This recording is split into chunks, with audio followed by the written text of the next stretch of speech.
about it. Let's talk about it. Let's talk about it. Let's talk about it. Corsicana, Texas. What's up, Dallas Fort Worth? What's going on, Houston, Texas? Viewers, welcome back to another episode of the Burning Coals podcast. I am your show host. I am the point guard of the show. I go by the name of Mr. Know-It-All. Give it a round of applause. And we also introducing our other hosts of the show. We got Gentleman Jamal. Our center of the show, Bougie Weirdo B-Dub.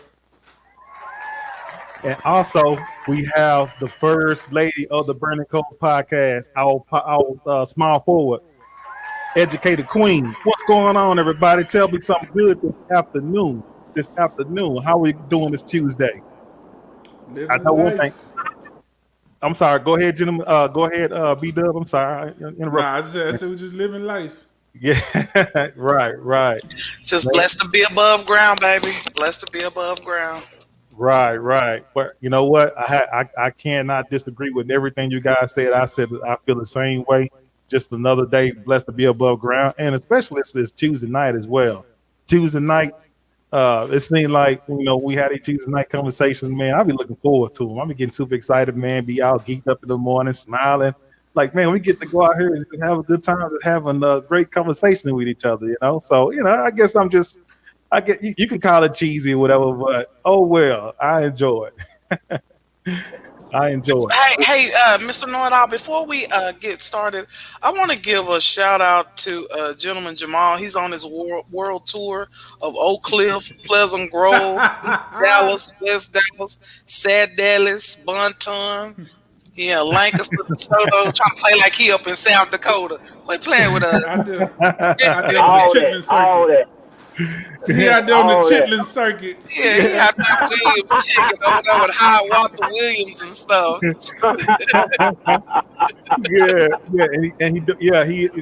He out there at Oak Cliff doing a screenshot and everything, whatever, trying to do it up, whatever, man, like he's somewhere else, huh? Mount Rushmore and everything. We ain't mad at you, brother. Jamal, you there? Can you hear us? Oh, that's the love. I appreciate the love. Already, man. Nothing but love, man. We love you, brother. We love you. That's all it is. Hey, you know how it is, man. Your family, man. We gotta definitely, pick on you a little bit there, man. But shoot, have a good time out there, man. Do your thing. We ain't mad at you at all, brother. Ain't mad at you at all. Yes, sir. All right. Hey, tuners, listeners, viewers. Hey, we appreciate you guys joining the Burning Coals podcast. This is what we say what needs to be said. We have some burning topics. We have hot topics, burning conversation, and we also have we do some streaming interviews as well. So, but that's going to be coming up in later shows and whatnot. So definitely stay tuned for that. But if you have not subscribed to the Burning Coals podcast, make sure you go to YouTube, hit the Burning Coals podcast. Make sure you go subscribe over there. Make sure you also be able to hit the notification bell, share the information, share the content. Let everybody know where to go for some burning hot topics or whatnot. So we are here every Tuesday at 8:00, and we definitely want you guys to tune in and see exactly what we listen to, what we're talking about as well. So, but if you want to be able to call into the show, go to the comment section. You see at the top here on the comment section on the screen there, we have two different platforms that you'll be able to go to be able to call into the show.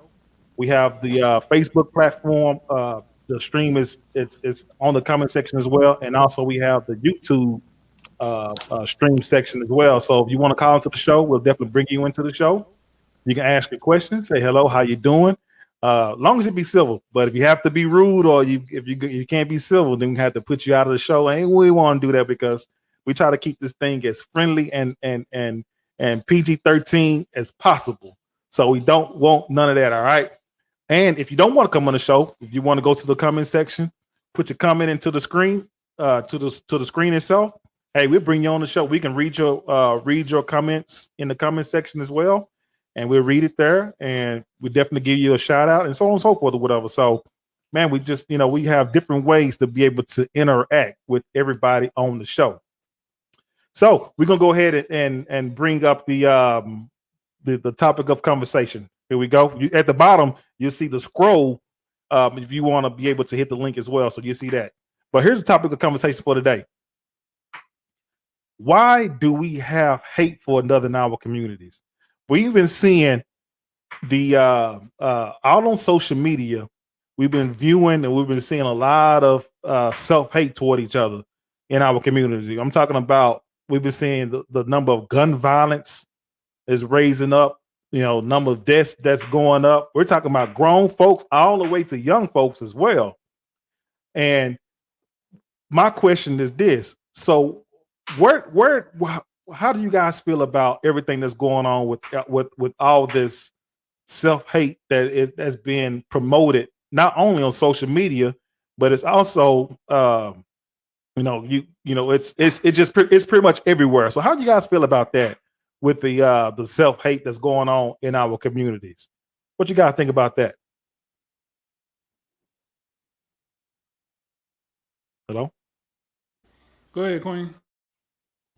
Well, you got to think self-hate. So if I hate myself, then more than likely I'm going to hate everyone else around me.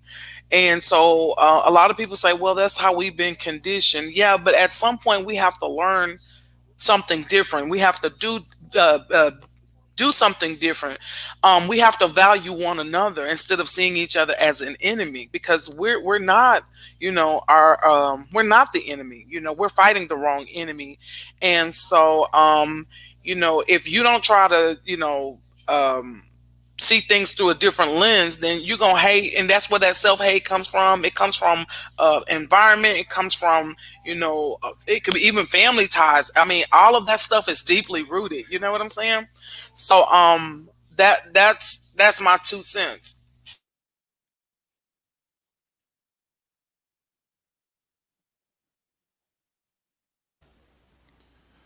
Yeah, I would agree with that. Because you gotta love yourself before you can love anybody else. That's number one. And I mean like EQ said, man. Listen, y'all know how I feel about it. We definitely know how things got started, and we don't hold nothing against our ancestors, our elders. They did the best that they could under the circumstances of what they was able to do. But in 2022, man, we got a lot more opportunities. And I feel like this. Once you get old enough, or once you hit a point in your life, regardless how old you are, once you hit a point in your life where you're conscious enough to understand the trauma that was put on you, then you're conscious enough to correct it and fix it, because that's our responsibility. How we started, who did what to us, that's not our responsibility, and it's not our fault.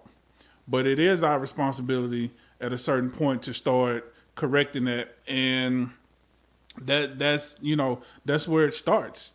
Because EQ said it perfectly. How can I love anybody else if I only love myself? Right. I mean, if you think about it, that makes sense. If I don't love me, why should I love you? Why should I care? Right. But my thing is this, B-Dub, when you say not love yourself, like where did that come from? Like, for us to have that safe hate that we don't even love ourselves when we see ourselves, and I understand. Well, let me say this. I understand that it definitely, that was definitely, put into us to be that way, because there's been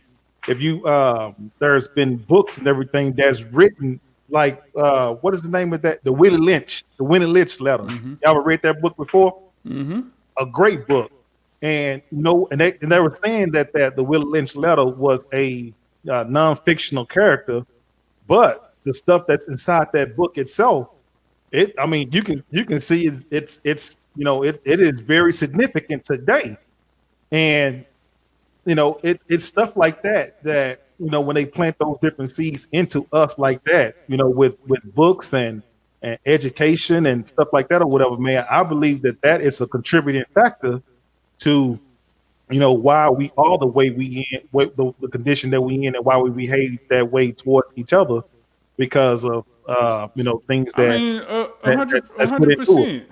100%. Whether Willie Lynch was real or not, it's debatable whether or not he was an actual person, but whether he was real or not, the principles that are laid out in that guideline are extremely real. We see it happening every day. Correct. Old against young, male against female. Right. The stronger against the weak, bigger against smaller. It's all down the line. But again, so I guess really the answer to your question is nobody's breaking the cycles. How do we get to this point in 2022 where we still have the same mentality as we did just barely post-slavery or even during slavery? How do we still carry that mentality? It's because nobody's breaking the cycles. Right. Somebody's got to be that black sheep. That's got to be that weirdo that say, "Hey, listen, there's got to be a different way." And until that happens in whatever Family bloodline or whatever, then it's not going to change. Right. Because we see kids. I'll give you a perfect example. This is why I'm against Black History Month. You say that and people, whatever. Listen, we're not teaching our kids nothing good. All we're doing is passing on hurt and pain and anger. So there was a video, it was a couple of years ago, in this school, you could tell that it was a suburban school. The kids look like they all come from middle to upper middle class families or whatever. And don't know what happened prior to the video, but as the video starts, there's a young black girl and a young white boy that looked like they just got through having a verbal interaction or whatever. So he was walking away, she started walking away, and he says to her, "Yeah, leave, go pick me some cotton." And this girl just flipped. And then she went back and tried to attack the boy and was whatever, and she got suspended. And the comments, it was crazy. Because we got adults in the comments celebrating what she did. And talking about she better not get suspended or whatever, I would have did this and that. And I'm sitting to myself thinking, this child ain't come nowhere close to picking no cotton, don't know. Probably if you showed her a cotton plant, she wouldn't even know what it was. The only cotton she knows is the clothes she put on her back. Why would that anger her so much? Why would that trigger her so much? This 13, 14-ish year old child in the 21st century acting like she was born in the 1820s. Right. Why does that anger her so much? Because somebody told her that. Somebody passed that anger. Somebody passed that trauma and talking about, this and that or whatever. And nobody is stopping to say, okay, this happened. Because listen, it's real. I think with the critical race theory, I don't think it should be separate. I think slavery is a part of American history, and I do think it should be taught in totality. I just think history should be taught according to the timeline of how it happened, what happened, right? I don't think we need a Black History Month, and I don't think we need critical race theory. I think we just need to teach the whole history. And with that comes a certain understanding of this is what it was, but this is where we are now. And I think a lot of kids don't understand that. They literally think we still living in those times. Yes, racism is still alive. We're not delusional to that. To some degree, there's still racism. Of course, there's still prejudice. All of that stuff still exists, but we're still not living in the same type of circumstances that we were 15 years ago, 30 years ago, 100 years ago. Well, we have opportunities. Right. Well, physically, I wouldn't say we in the same circumstances, but mental wise, we still in the same circumstances. We still, because we keep passing the same information. I agree. I'm not. Yeah, I agree. Go ahead, Jim Jamal. Go ahead. Hell no. Let me tell you something, B-Dub. If somebody from them other people come up to me talking about picking cotton or N-word, whatever, all them front teeth finna come out. I don't care if I ever picked a bale of cotton, a piece of cotton, I know what you meant by it. You trying to disrespect me, and you're going to have to pay the consequences for it. It doesn't matter if I physically was enslaved like my ancestors. When you come to me with that disrespect, because see, this is the thing. Words matter, and words do hurt, right? And another thing, respect has to be paid. And if you don't have to, if you don't respect me, then you deal with the consequences, right? That's because racism doesn't look the same. That means it's over with because we are quote unquote free. Racism still exists. Let's just put it out there. And enough of this tolerating disrespect. Ain't gonna be no disrespect tolerated now, okay? You come up to me with that weed picking, I'm smashing you on sight. You can call it what you want. I'm calling disrespect, and that is not going to be tolerated. But when we're speaking on the topic of love and hate, I will say this first. What I do love is that my Dallas Cowboys won 2 in a row, and Houston lost. That's what I love. Thank you, and I land my plane. Well, listen. You know what? I want to start with. B Dub that said something about I think it was either B Dub or EQ when you talk about in the household, because that's where it started at. Because, and I'm talking about as far as like the hatred towards ourselves. Because I know when I was brought up, somebody tell you, your parents tell you, okay, when you go to school, don't let nobody, if somebody hit you, you hit them back.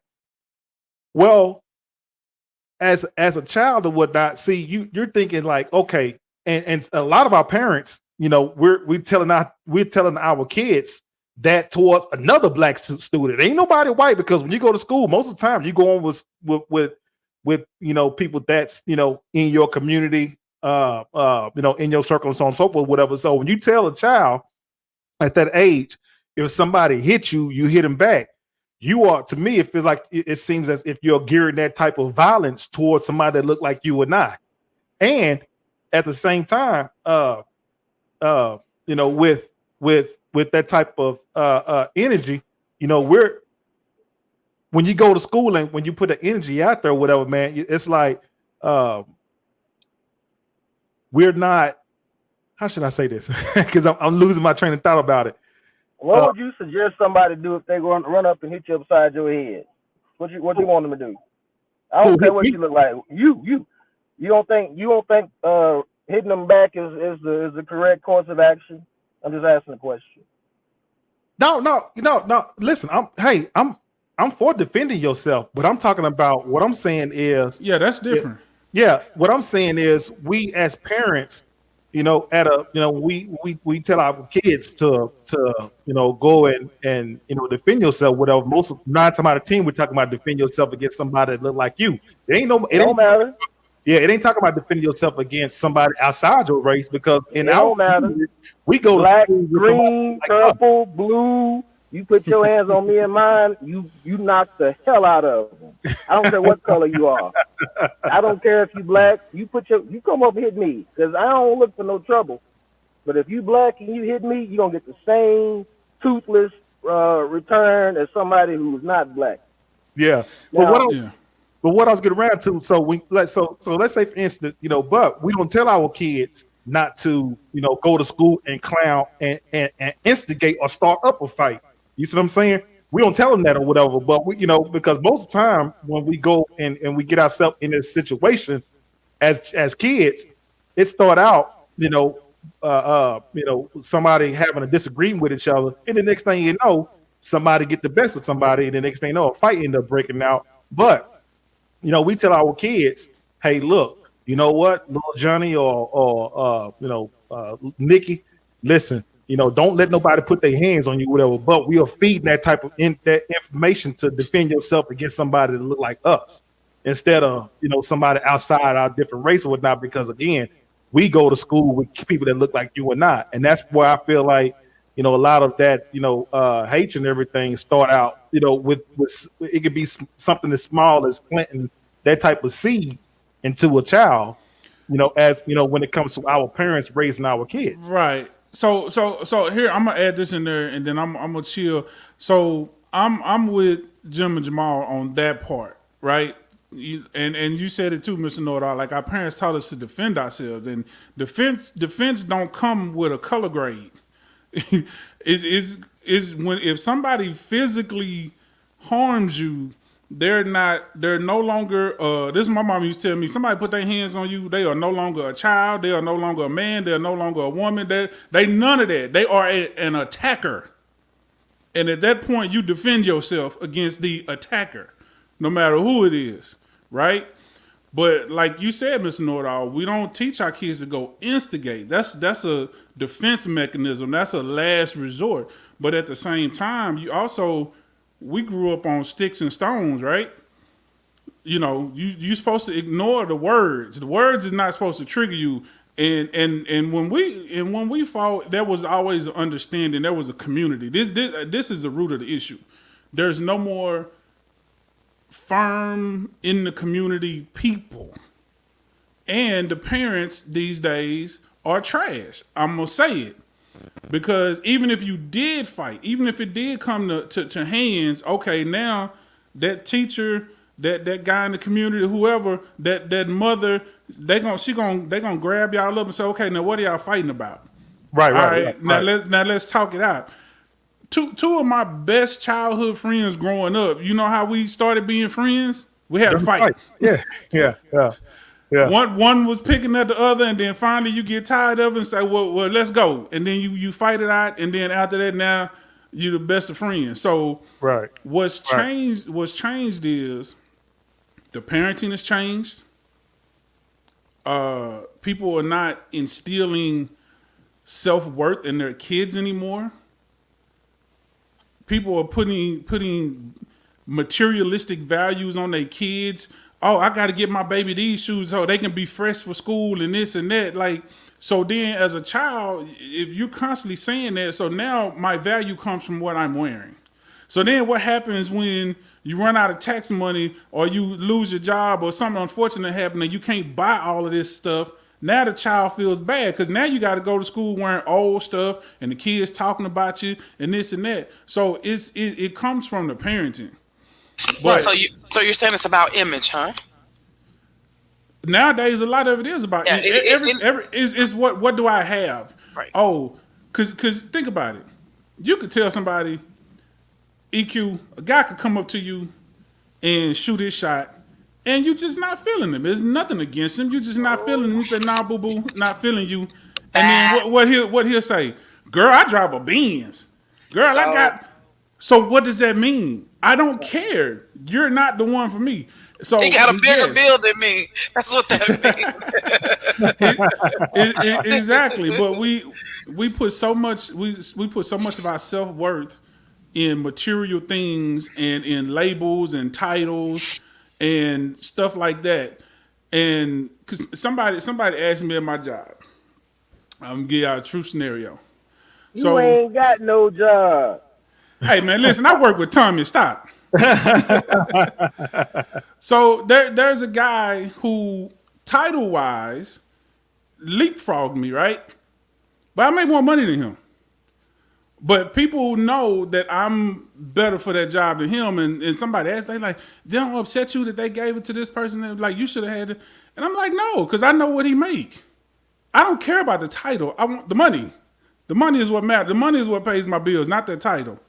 Yeah. So, but nowadays that's what we're all about: titles and material things, and deriving our value from what we have.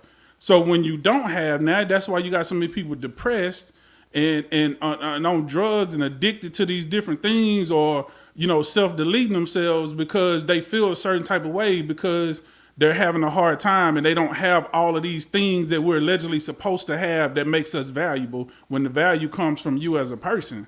Our parents taught us that. These kids nowadays, they're not getting that message. Oh my God. That's where the self-hate comes from. And it's very disturbing, B-Dub, that we have that much burning desire, so much hatred inside of us, man, that we will look at you as my because I look at us as kings and queens, man. I don't look at us as no less than that. All right. But if I have that so much burning desire, hate inside of me, that I will be willing to, don't want to know nothing about you. I'm disgusted by you. I want to see you lose your life man, that's a very, very disturbing attribute to have as a human being, as a black man and a black woman in the community we live in today, widow, because we already facing so much that we have to deal with in our communities already. We have to. Not only we getting it from the house, we get it outside the house.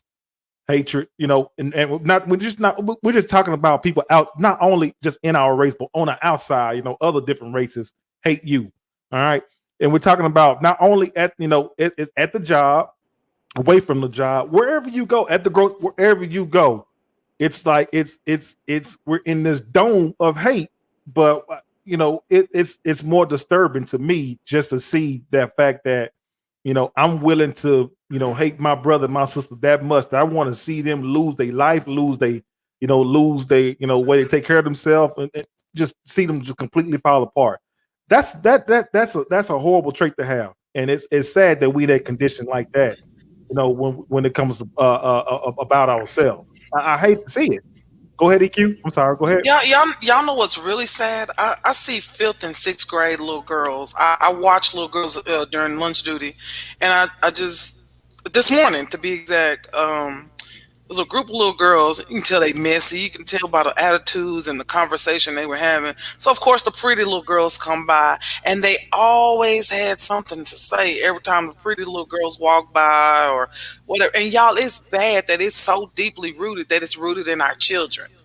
I mean, it's like it's a matter of the dark skin versus light skin, or pretty versus ugly, or whatever. It's sad that these are children. Don't even have life figured out, but that you see some. But they know that when they see a pretty girl come in the room, I don't like her. She thinks she's better than us because A, B, C, D. Y'all, that is so bad, and it's like that with grown women too. It's disheartening. It really is. And our Right. kids, we put so much emphasis on image and want our kids to look and dress a certain way, like B Dub was saying.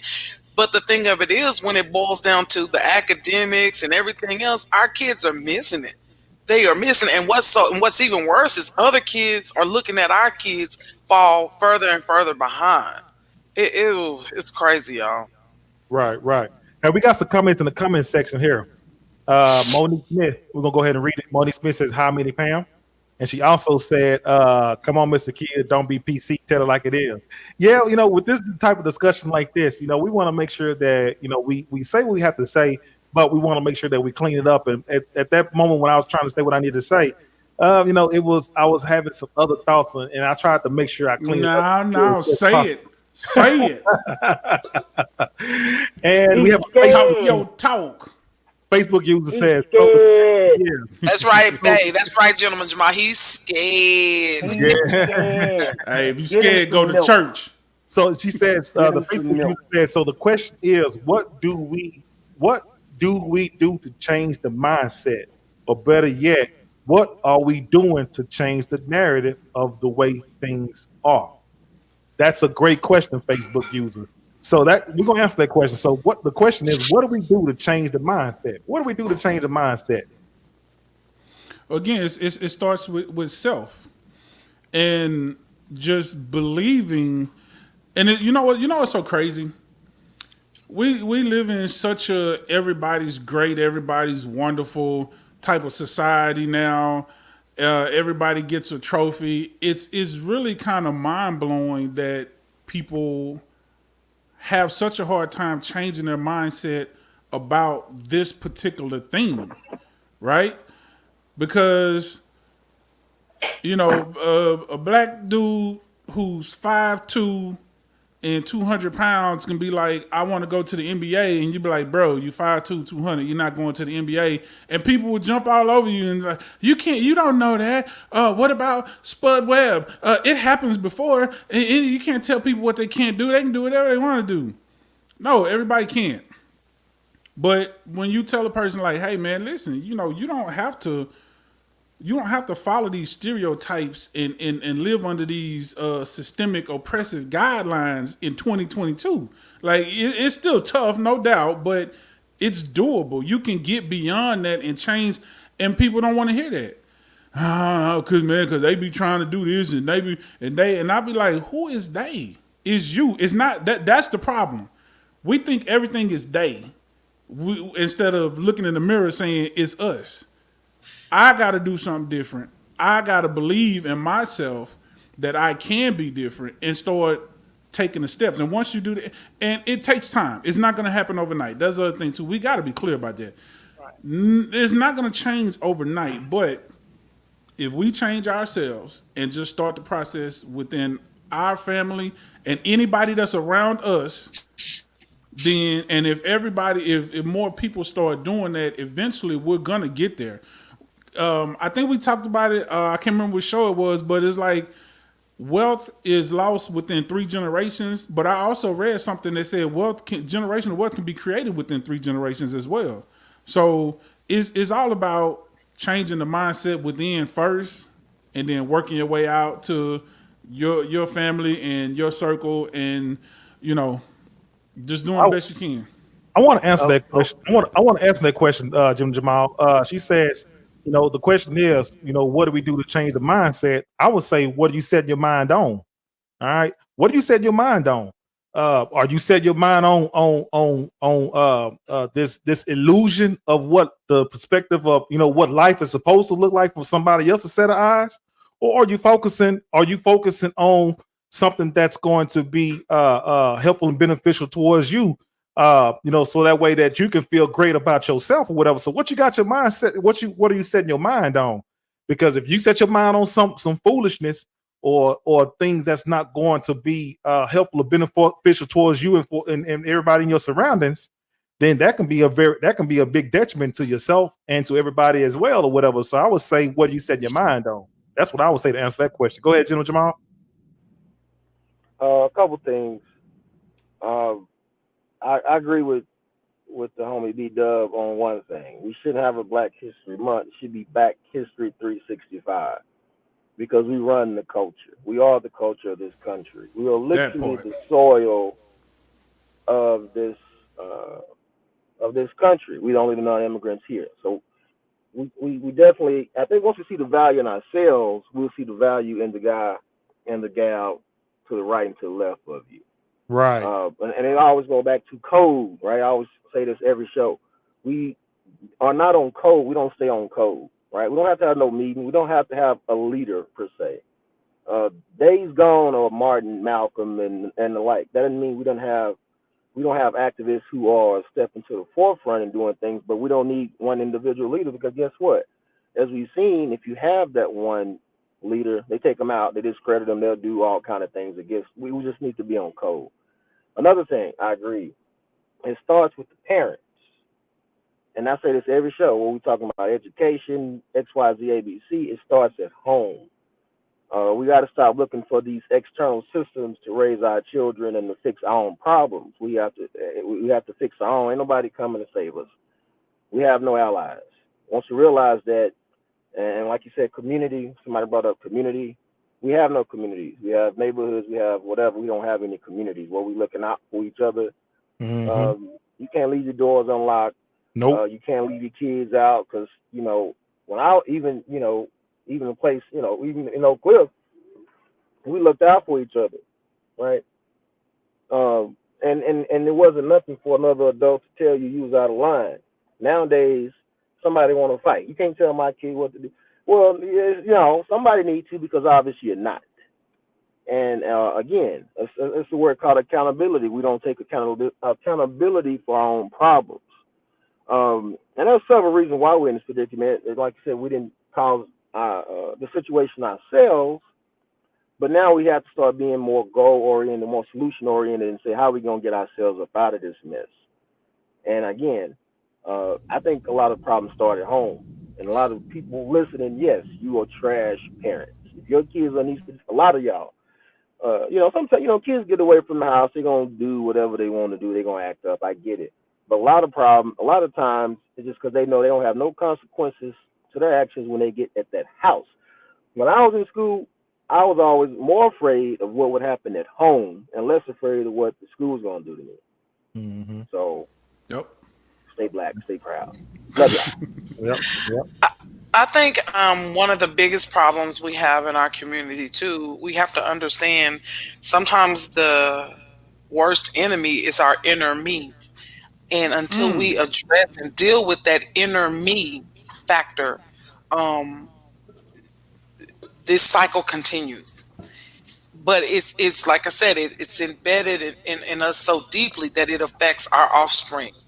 Sometimes we have to, ask ourselves, hey, what am I doing, to be a better me or to see something different in the next brother or the next sister? What am I contributing? Am I just looking for a handout? Am I looking for somebody to do something for me so that I can have a better life or whatever?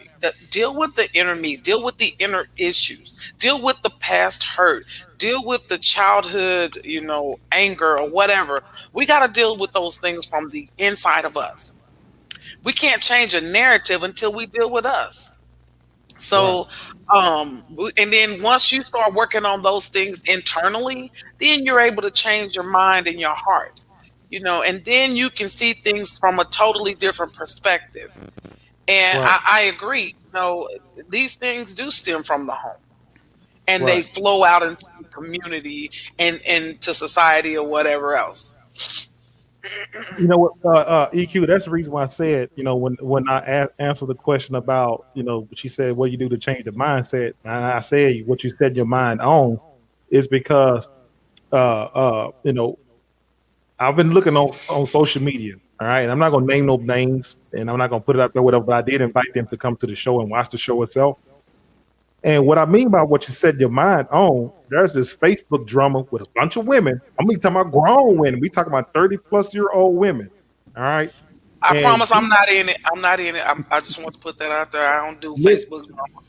yeah, yeah, but listen here, these are grown women, and they're still talking about getting a one up and scratching all these different terminology that they're doing what towards each other, or whatever. But anyway, somebody is slashing tires. I mean, it goes on and on and on. I'm sitting there reading this thread. I'm saying to myself, but the person that I'm talking to, because I told you to come into the show and watch the show. Why are you sitting there? So you gotta remove yourself from that type of conversation that you're having with these people that you are engaging with. You see what I'm saying? That's the reason why I had. That's why I had a told. That's why I answered the question is, what do you set your mind on? So if you are entertaining this nonsense and you're entertaining this nonsense with black women that look just like you, and you guys are talking about fighting and killing and scratching, and all y'all next to grandmas or whatnot. Every last one of you guys is next to grandmas, and you talking about doing this toward another individual. That's why I said you gotta. What are you putting your mind on?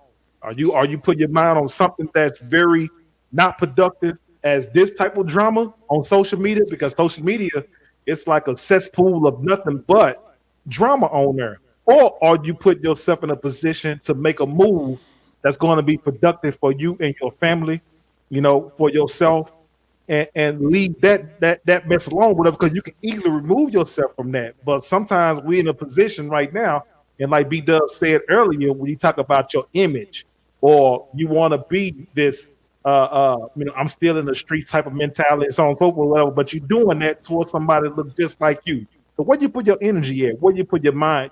Where you set your mind to? Then I go ahead, B Dub. I'm sorry, I just had to put that out there. No, you good. Think about this. If you ask most people, what are your goals? What do you want to do or whatever? The typical answer is, man, I'm just, I'm just trying to have something. I just want to have something, whatever. It's always about something material, and everybody want to have something, and nobody want to be something. Like that's where it comes from. Because we repeat the same cycle. We don't understand self-esteem, self-worth. Like people really, the easy answer is people just need to get out their dictionary and learn those two terms and what they mean. Because we think other people outside things are supposed to make us happy. You supposed to make me happy, or if I have this material thing, it'll make me happy. And it don't. But your happiness is supposed to come from within. you create your own happiness in life, and Right. everything else will fall into play. Yes, we talk about building wealth and generating assets and stuff like that, but those are assets, not material things. Don't spend $40,000-$50,000 on a Mercedes Benz. Put that $40,000-$50,000 in Mercedes Benz stock. Those are two different things. But we want the tangible. We want to touch it. That's why we hoard and we collect. That's why you see guys with 80 pairs of tennis shoes and Oh, all on man. display and just want to show it off. And it Right. comes with knowledge. Because let's be clear. There's no high horses here. No, we all. I used to be that guy. Once upon a time, I was 20, 22. I probably had about 60 pair of shoes. But at a certain point, common sense has to come into play. And you say, okay, this is ultimately what I want my life to look like, but I keep doing this, and this keeps keeping me from that. So if this is keeping me from that, I got to stop doing this. Right. And it's that now I probably got the same 5 pair of shoes that I've had for 15 years. But I take care of them. I keep them. But I buy more work boots than anything else. I buy work boots every year or so. But as far as like buying tennis shoes or any kind of other kind of, that keeps me away from my goal. Right. There'll come a time when I hit a certain point. Then I could do all that stuff. But at this point, I don't care no more. And that's the problem. We're not growing out of that phase because we all go into that phase because, again, it starts when we're kids. It starts from our parents. I got to give my baby this. So we're groomed to be materialistic. But again, at a certain point, you hit adulthood. You gotta have an understanding. If nobody's already taught you that, you still there's a certain point where you got to say, okay, I'm always broke, but I'm always buying XYZ. Maybe that's not the right thing to do. Maybe I should flip flop that. Maybe I should stop. You get what I'm saying? Like if you really want to grow financially, now how does that work as a person? Same thing.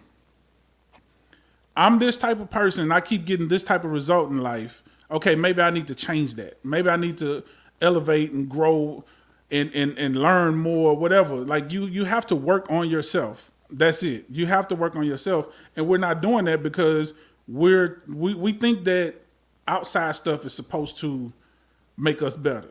Yeah. Material things are supposed to make us more valuable. The people in our lives are supposed to make us happy. We don't understand that happiness comes from within, and Right. material things mean nothing. Right. Yeah, you're right on about that, B-Dub. You have a lot of contributing factors on why we hate each other, why we hate ourselves, and why we hate another, whatever. Like you said, you got the image that you have to look at. You have social media. To be honest with you, Charles, B-Dub, you could put all this stuff inside of a bag, man, and shake it up and pull it out or whatever. That's going to be contributing to some of the things, the reason why we are the way we, and it's in our music. I mean, you can name it. It's a lot. And then Go ahead. take it a step further. That's where the violence comes from, because you got to throw this in there too. Okay, now we said all of that. Okay, we know why. Now let's look at the people that don't have those material things. Okay, I don't have it, but I want it because I think it's going to make me valuable. But I don't have it. I can't afford it. You got it. I'm gonna go get yours. Right. I can't afford it, but you can. So I'm just gonna go take it from you. Right. Right. So the question. Go ahead, Jim and Jamal. I was just saying, check out the comments. Yeah, right. I was getting ready to get into that. Well, we got to answer this question here with Facebook user with the first question. With the second question of the first one she asked, but she says, he or she says, what are we doing to change the narrative of the way things are? What are we doing to change the narrative of the way things are? We doing this show. Facts. No, correct. I agree. you got to have some uncomfortable conversation about it to change the narrative. Because if you don't have no uncomfortable conversations about it, then how can change come about? Change come with somebody actually being vocal enough, and regardless of if you're terrified or not, you have that conversation. Whether you're going to make people happy about it, people comfortable about it, sad about it, whatever. You got to have those discussions. So that's the way you can actually start progressing and trying to change the narrative of our mindset that we have with each other. But you can't. It's not going to be all taken care of and done in one setting. Just not going to happen like that. This is something that we have to do. Almost every single day if you can.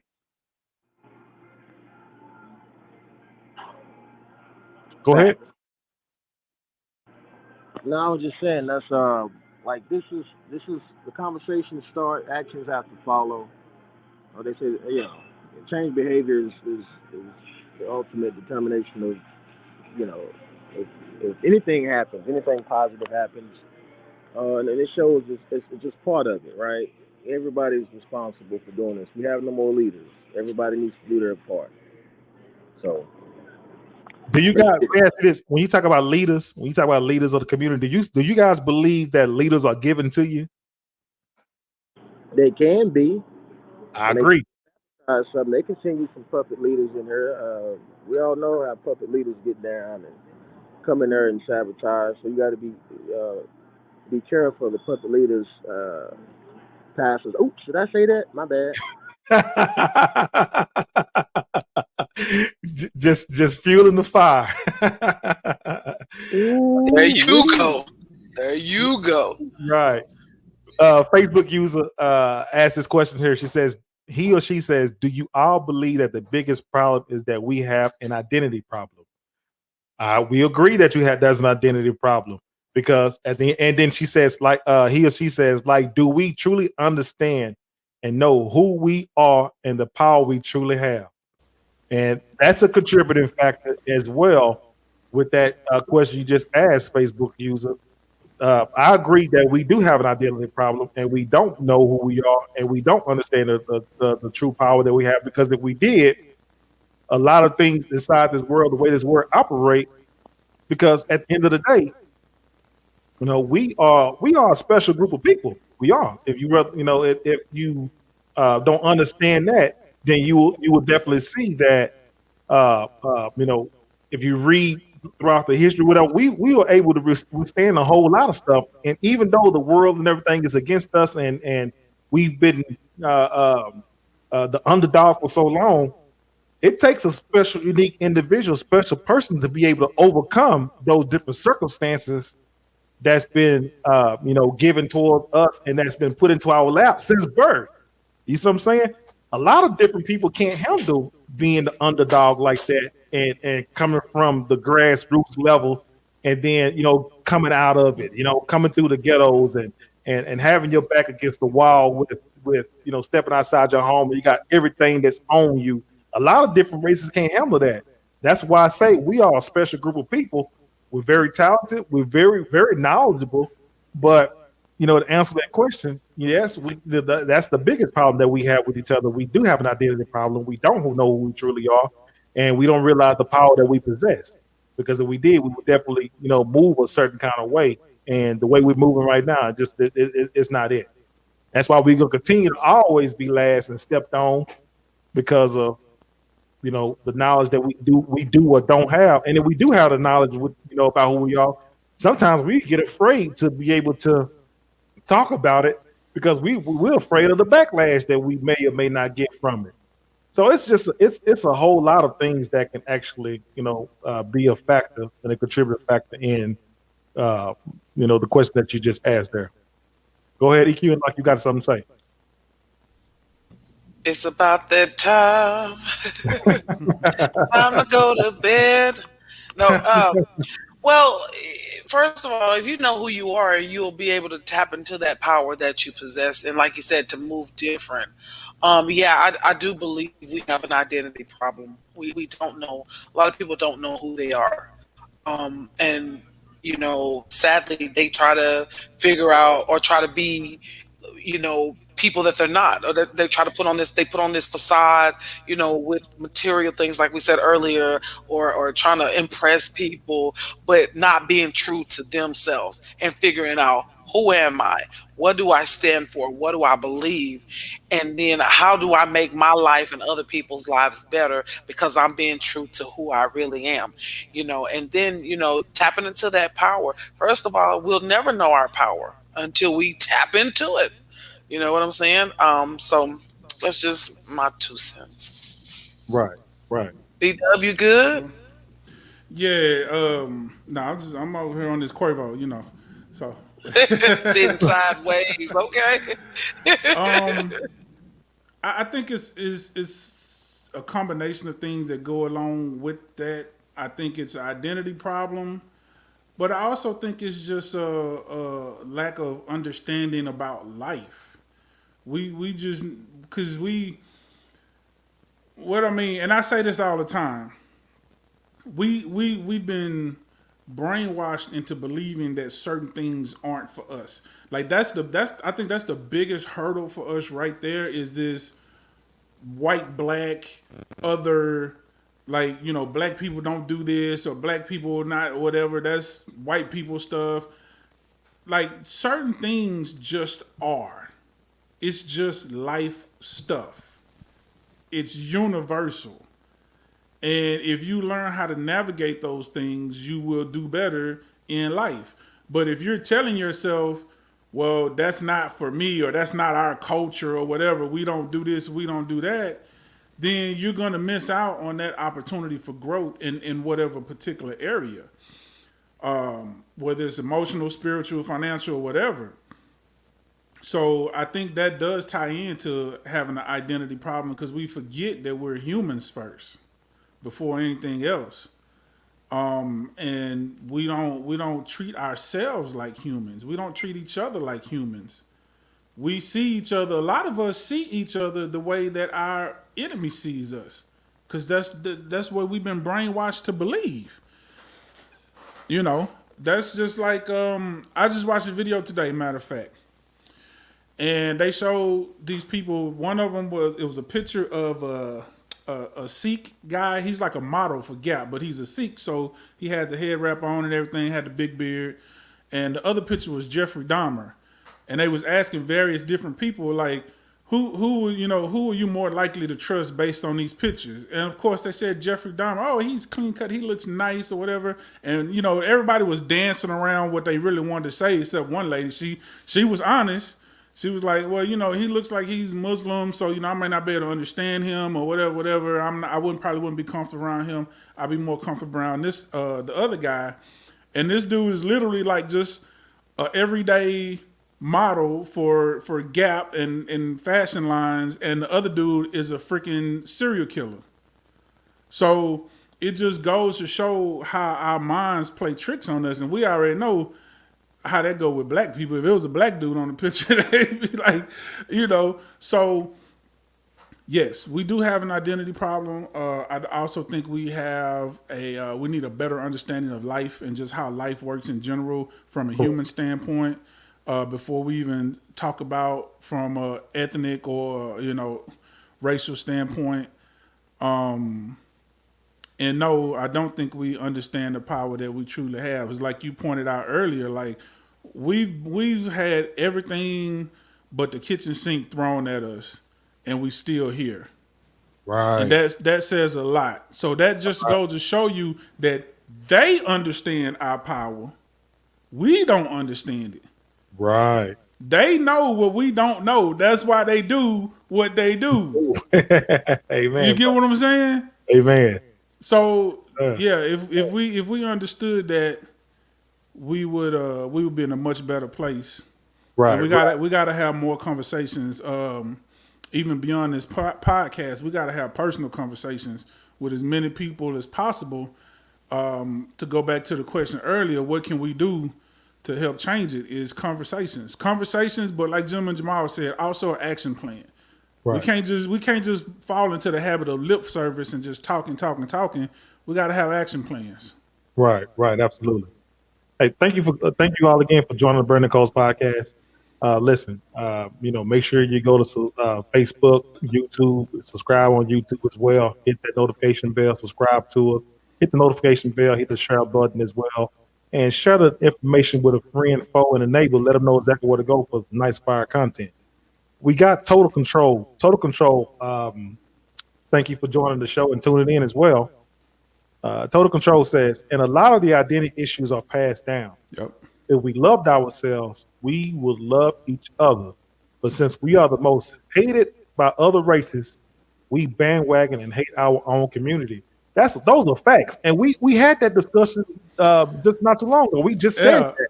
Right. What I say, everybody want to be on the winning team. Right. So it looked like they winning, so we're gonna jump on their team and hate y'all too. Yeah, Right, facts. right. That's a sickness and that's a disease in our community for us to be that way towards each other because it don't have to be like that. If you see your brother or your sister that look like you that are down and out, instead of you having that urge to sit there and want to bring them down even further and step on them and talk about them and belittle them and whatnot, why come you can't have that same energy? Picking them up, lifting them up, giving them some words of encouragement, actually having some fellow love for your brother and sister that look like you. See, like you said, it all start with us. It start with us. If you can see the great and good inside of you first, then you be able to have that type of greater love for your brother and your sister. But right now, a lot of us don't have that type of true love for ourselves. That's why we can't be able to give that type of love and precipitate that type of love to someone that look like us. Facebook user also says, "Shoot, so true. We see each other as a threat." Shaking my head. Yep. Great. Facebook user says, "Facts, brother," and she says, "Great dialogue." He or she says, "Great dialogue, you all." So B-Dub and Jim and Jamal and EQ. I know you guys are probably in the comment section as well. We're gonna change. We're gonna keep it on the same subject, but we're gonna ask this question here, B-Dub. All right. Here recently, we've been seeing on social media, if it's on Facebook, YouTube, we've been seeing a lot of young, youthful rappers, gunning each other down like it's nobody's business. All right. And everybody, all these talking heads that's on social media platforms have been discussing. And we got a lot of social media detectives a lot of these guys are instigating a whole lot of this stuff as well. But we've been seeing a lot of these young youthful individuals gunning each other down inside these streets. Not only, hold on, get EQ back on. They're gunning each other down in they got the Facebook beef going on social media. And then it's going from social media to actually putting in that action when they see each other, outside of social media. How do you guys feel about everything that's going on with our youth, killing each other?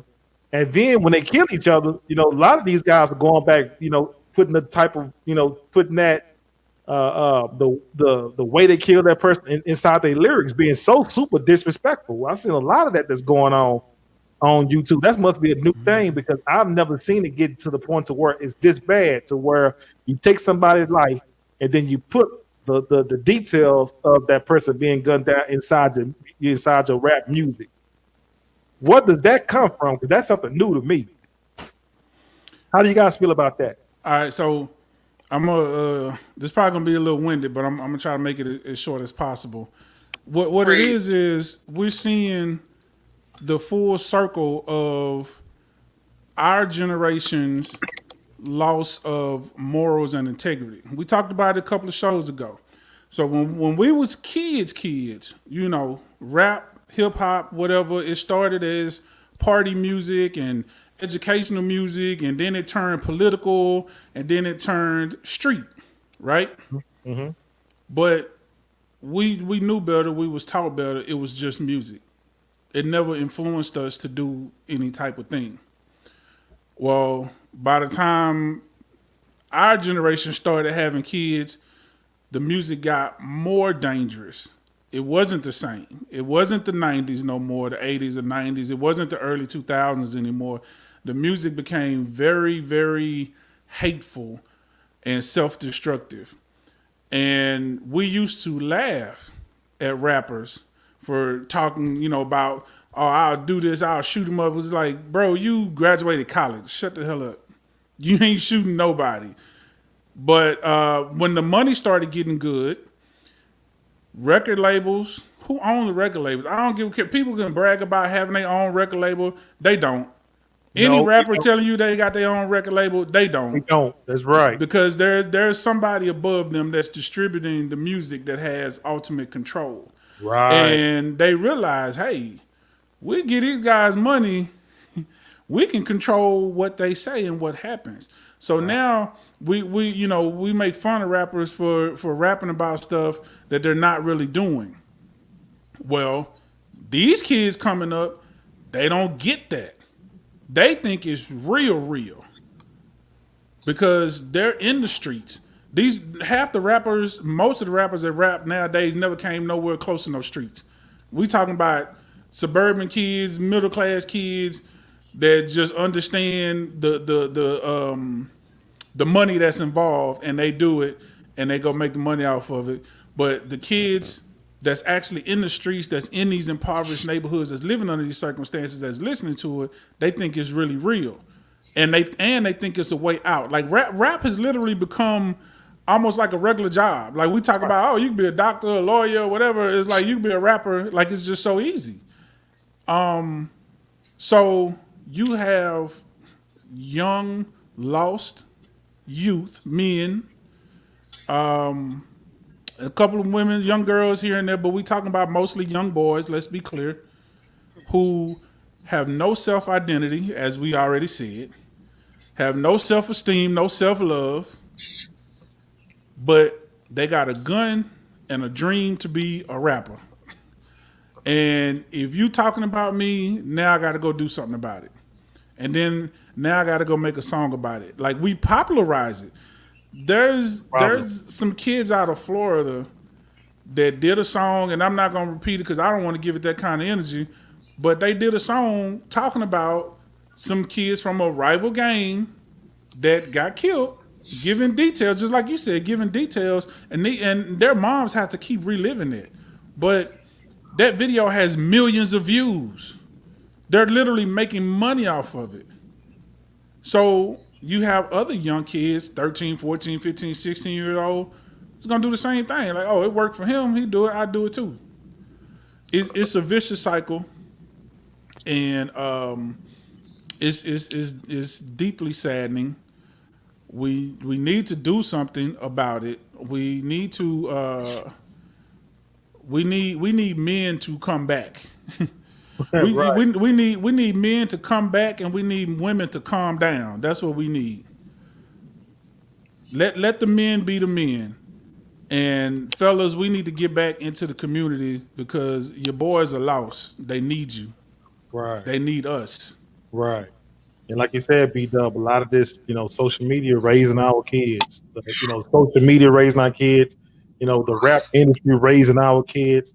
They like you said, they pick up a gun and write some words together, whatever, man, and got your rap career, not knowing, not even having the slightest clue that a lot of these record labels that own these different record companies and whatnot, they don't care nothing about you. They're caring about for you to be able to, because if they see that you are influencer, you got some potential to be an influencer and have a large following.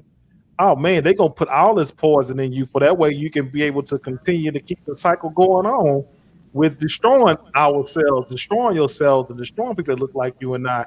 And at the same time, I've been hearing, that a lot of these different labels, with some of these rappers that they get to do their dirty work, they put insurance policies on these gentlemen. Mm-hmm. Yeah, and like what's the name of the record label? Is it Empire? Yeah, I heard that. 5 or 6 different rappers that's done deceased under their watch, So, but we are just not, we don't have no identity. We are just lost as a people, to not understand that we don't have to be able to, do their dirty work for them. And they got an endless supply of product. So it don't matter if these kids die. Like Gentleman Jamal said it earlier, we are the culture. Right. We create the swag. So it doesn't matter. They can have 10 rappers, they go make a few $1 million off of them, and they die tomorrow, and there's 10 more kids that they can pull up that's got swag, that's got, that's ready, that's hungry, that's broke, that's willing to go do their dirty work. So they got an endless supply of product. Right. And like I said, B Dub, and because I posed that question is because again, I've been seeing a lot of it on social media, on Facebook, and then they actually, like I said, the beef starts on social media. They'll go to somebody's platform like Vlad TV. Oh, and he's like the number one ringleader as far as like instigation stuff that's on his platform, and then the instigation lead into the streets, and we don't have the understanding to be like, okay, you know what, man. You know what? Let's and I'm not knocking Vlad for what he do and what he got going on or whatever. You know what I mean? That's his thing. But why do we have to put ourselves in harm's way like that to get a response for, because those words that they throw out there, a lot of these gentlemen that's going on these podcasts and these shows, whatever, man, they put those words out there to get into the streets. It's on and popping, and a lot of these guys can't, not having an understanding not to actually, put that type of energy out there or whatever, man, because like I said, man, it's rough. It's bad, man. And you see a whole lot of it that's going on. And, you see, and we're not going to stop seeing our young guys, losing their lives and dying in the streets and so on and so forth, or whatever, because like you said, B-Dub, it's a continual cycle. They're going to replace that individual with another up-and-coming individual and influencer. But the process, the cycle has to stop somewhere. We got to put an end to it. And we got to stop, because again, we can't let these parents off the hook too, because a lot of them, they go along with it.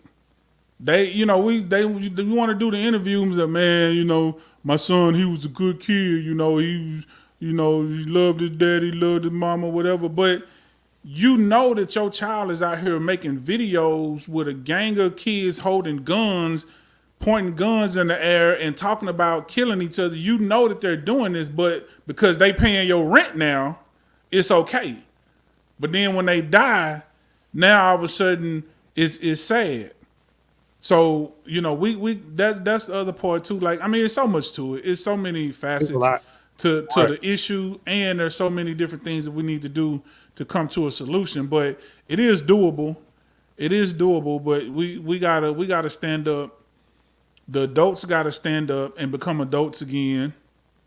The men need to become men again in our community. And we gotta stop getting in each other's way. Because I don't know, somebody mentioned it earlier. It's like, nowadays if you even try to tell somebody kid something or try to steer them in the right path, the parents will be the one to get upset. Oh, you can't tell my kid or don't talk to my kid, whatever. Back in our time, that didn't exist. Anybody in the neighborhood that knew you could put loving hands on you or give you some encouraging words if they felt it necessary. Right. And that's how we stayed on the straight and narrow. Nowadays, these kids, you can't tell them nothing. Their parents don't tell them nothing. They don't want you to tell them nothing. It's insane. So we got to correct that first as the adults. We got to correct that, and then it'll start to trickle down. And we're not talking about the adults that just want to be cool with your kid, and your women out there, the adult women out there that's twerking on Facebook and the men out there that's trying to think they beautiful and cute and all that or whatever and tell a whole bunch of lies. We ain't talking about them type of adults.